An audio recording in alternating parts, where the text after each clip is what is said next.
Have you recently received a parking ticket from 4 years ago? Or are you wondering if parking fines expire? I'll run through everything you need to know about appealing parking tickets and whether you need to if it's expired. Let's find out which kind of parking ticket you have first. If you get a ticket for parking on council land, it's called a penalty charge notice. However, if you park on private property like a supermarket car park, you'll receive a parking charge notice instead. If you don't pay your penalty charge notice within 28 days, you'll receive a formal notice called a charge certificate, which will increase your fine by 50%. If you still don't pay within 14 days, a court order may be issued, which could result in the use of bailiffs. If it's a penalty charge notice, it's unlikely to have gone unnoticed, so the odds are then you would have been made to pay for it. If you don't pay or appeal a parking charge notice within 28 days, you'll receive reminder letters, late fees, and legal threats. Although they aren't considered genuine fines, you may still have to pay the fine if a judge orders you to do so. However,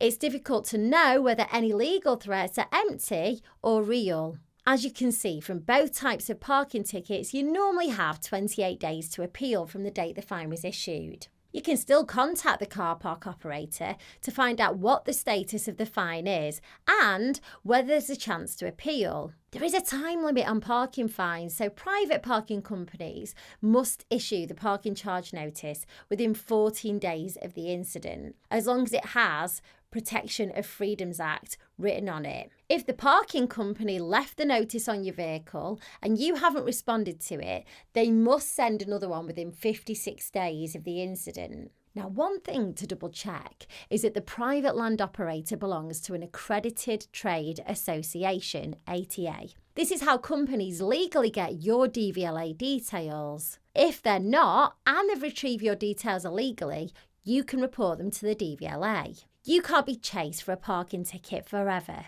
Any unpaid invoice, including a parking charge notice, must be acted upon by law within 6 years before it becomes unenforceable. It falls under the statute-barred umbrella. If you don't pay your parking charge notice and get chased by debt collectors, and your credit score can be negatively affected if you're issued with a court order to pay. When you get a parking ticket, the best thing to do is pay or appeal. If you're still uncertain about your parking ticket and you want a professional opinion, you might benefit from having a chat with an online solicitor like JustAnswer. They do a £5 trial and you can ask loads of questions in the online chat. So I'll leave a link below the video, and if you use it, you'll be supporting Thrifty Family, so thank you.